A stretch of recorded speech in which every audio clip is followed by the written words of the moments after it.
السلام علیکم ورحمۃ اللہ وبرکاتہ۔ محترم سامعین، آج کے ٹاپک میں ایک شرعی مسئلے کی وضاحت کرنا مقصود ہے۔ وہ شرعی مسئلہ یہ ہے کیا قرض لے کر قربانی کرنا جائز ہے یا نہیں، اس بارے شرعی حکم کیا ہے۔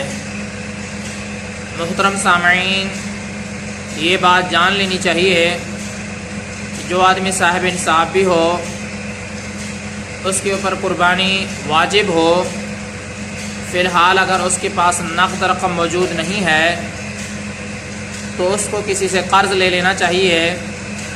قربانی اس کے اوپر کرنا لازم ہے۔ قرض لے کر بھی قربانی کرنا شرعاً جائز ہے اس آدمی پر جو صاحب نصاب ہو، جس کے اوپر قربانی واجب ہو۔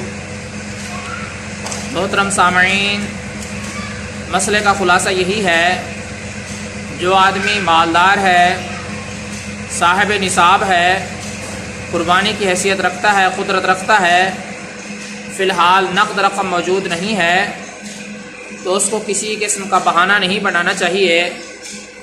قربانی کرنے سے، جو قربانی کے دن اللہ تبارک و تعالیٰ کے نزدیک سب سے بڑا عمل ہے قربانی کرنا، اس سے اکثر لوگ جان چھڑواتے ہیں۔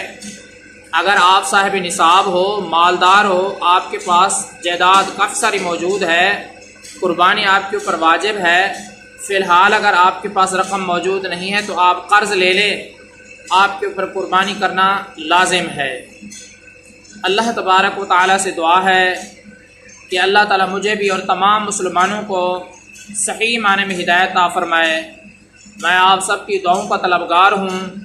محمد ثناء اللہ فاروق۔